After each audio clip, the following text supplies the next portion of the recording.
My AirBud.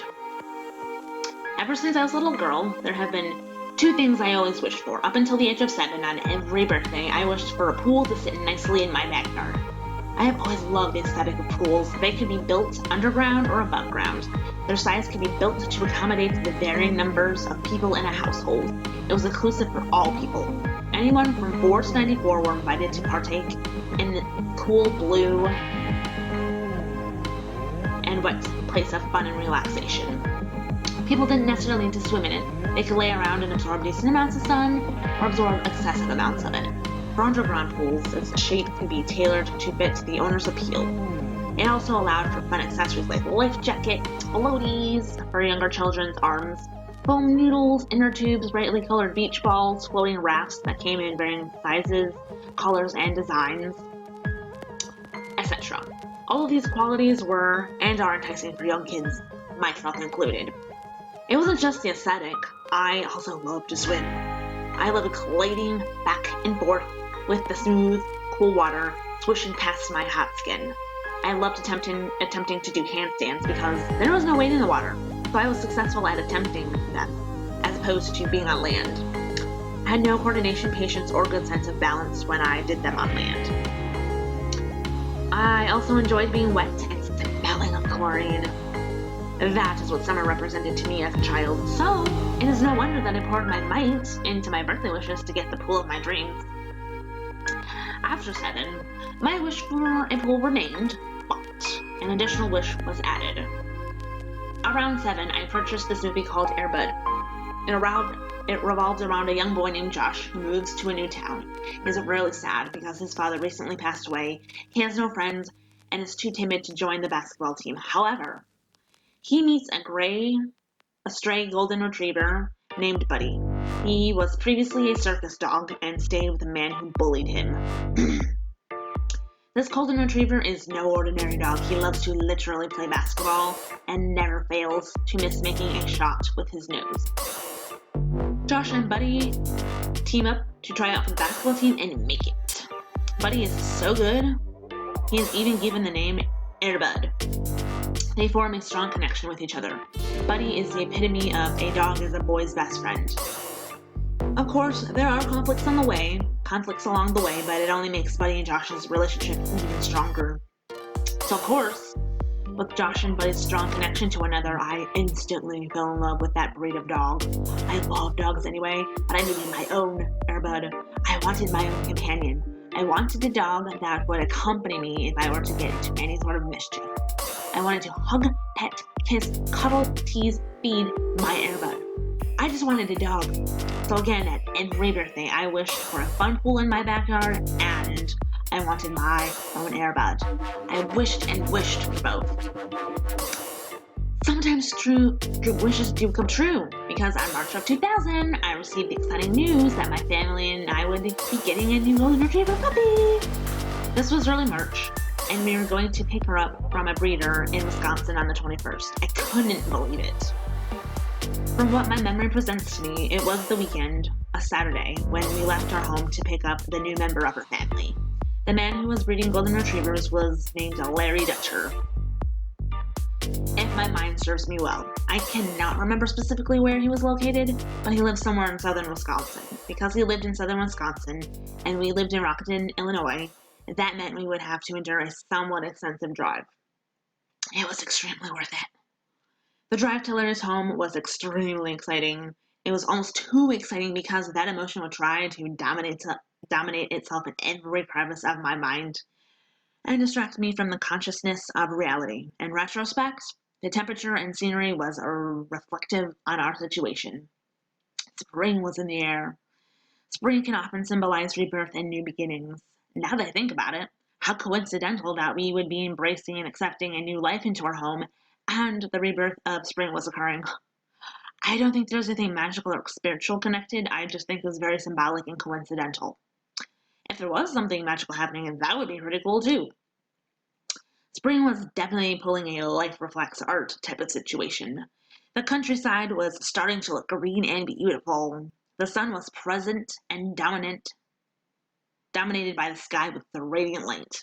Everything felt idealistic, warm, and perfect.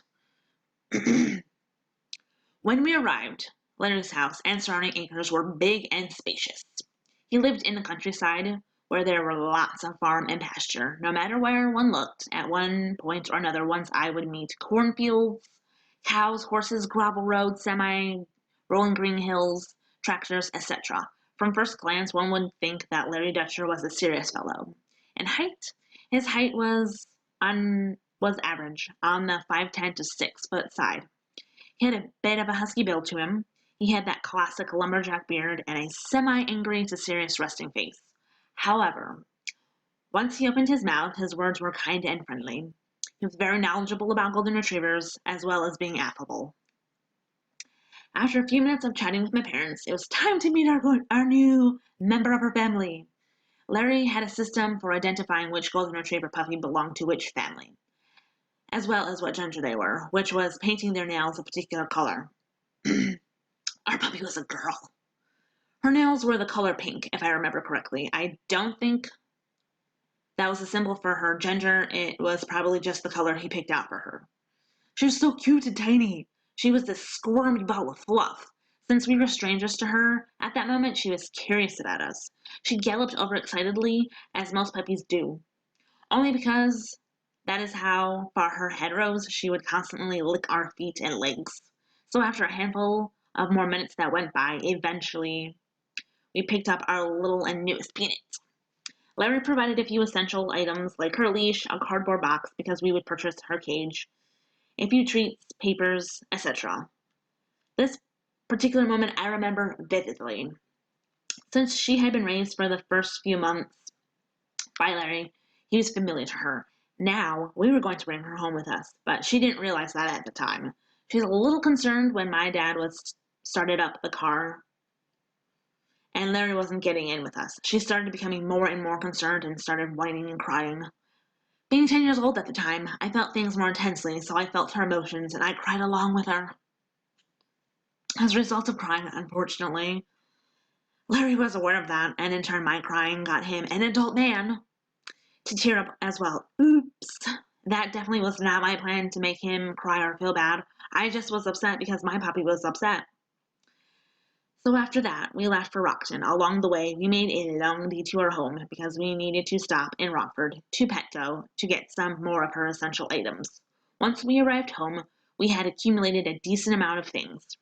We bought her a kennel, food, a multitude of toys, chewing bones, bathing products, treats, pillows, a stuffed bone toy, leashes, etc. She was fairly set. We would spend time for a few days accumulating more things for her, but for that night it was enough. When we brought her home, she was the cutest sight to behold. She was tiny, wiggly, golden, had a puppy smell, kind of fragile, excited, tiniest and cutest puppy bark, among so many other things. She was so small that she needed a little accommodation to help her get up the porch steps, stairs inside, and basement stairs. It was the night that we finally settled on a name. Yes, I did just drag out the revelation of her name because I wanted to build up anticipation. Her name came about from a suggestion from my sister. She analyzed our puppy and was in deep thought for a moment, and came up with the name Caramel. She commented on the coloring of Caramel's coat and suggested that, more so in the form of a question.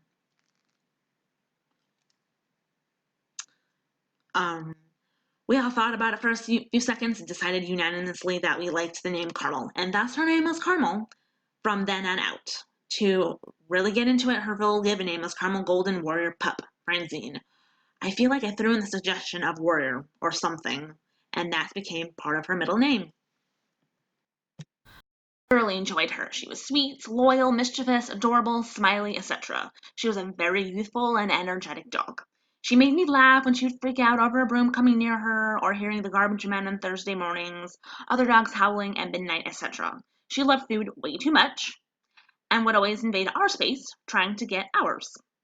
She loved sneaking onto the couch, getting into the garbage and snacking on paper or wrapping paper.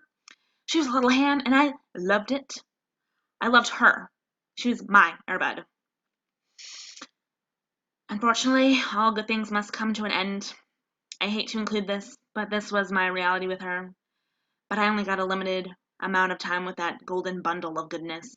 On average, golden retrievers' life expectancy is between 10 to 12 years. She was almost 10 in a year when she passed away. Coincidentally enough, she died the month we brought her home, almost 10 years earlier. I always thought that she died too prematurely, but that age was a reasonable age, given Goldens passed away between 10 to 12 years. I won't get into too much detail because it is too emotional, and I am already emotional just having to write this part out. Unfortunately, around noon on my spring break from community college in 2009, I found her breathing shallowly. I called my mom, and she rushed home. Not too long after, Carmel died of respiratory issues. For a while, an environment that was full of golden light and youthful spirit was now dimmer without those things. It created a feeling of dread to go home because she was no longer there. As a way to cope, for a while, before I went to bed and before I left anywhere, I would speak to the spot where she frequented a lot and died on, which was under the table. I liked envisioning that wherever she managed to get to, she could still hear me. So I would tell her, "Good night, Carmel," or "Goodbye, Carmel," and attach "I love you," saying after saying both things. I missed her so much, and I still do.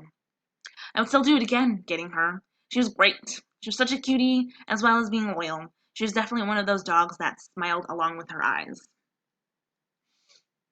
She will forever and always be my AirBud.